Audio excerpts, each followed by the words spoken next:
ជនជាតិភាគតិចការ៉ែនបានប្រកាសឯករាជ្យផ្ដាច់ខ្លួនពីរបបយោធាមីយ៉ាន់ម៉ាដែលមានថៃជាអ្នកគាំទ្រនៅពីក្រោយខ្នងនៅថ្ងៃអង្គារទី6 ខែមករាដើមឆ្នាំ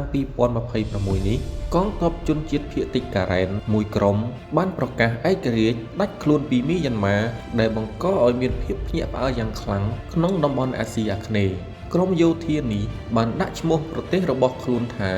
សាធារណរដ្ឋកៅធូឡេដោយមានលោកឧត្តមសេនីយ៍នៅដាមៀជាប្រធានាធិបតី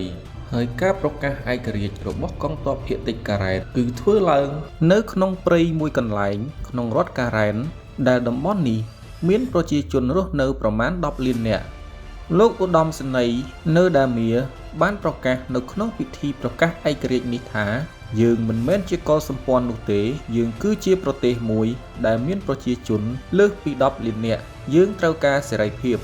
សាធារណរដ្ឋកៅធូឡេនេះគឺជាកម្លាំងយោធាដ៏ធំដែលកំពុងប្រយុទ្ធតតាំងប្រឆាំងជាមួយនឹងរបបយោធាមីយ៉ាន់ម៉ាដែលដឹកនាំដោយលោកឧត្តមសេនីយ៍មីនអងលៀងនិងបានដណ្ដើមកាន់កាប់ទឹកដីជាច្រើនទីតាំងតាមការវិភាគក្រុមកងទ័ពភាគតិចការ៉ែននេះប្រហែលជាទទួលបានការផ្គត់ផ្គង់អាវុធពីប្រទេសថៃព្រោះដោយសារតែរដ្ឋការ៉ែនគឺស្ថិតនៅជាប់ព្រំដែនជាមួយថៃតើលោកមីនអងលៀងនឹងមានវិធានការបែបណាជាមួយប្រទេសថៃបើការសង្ស័យនេះជាការពិតមានតែរងចាំតាមដានសភាពការបន្តទាំងអស់គ្នា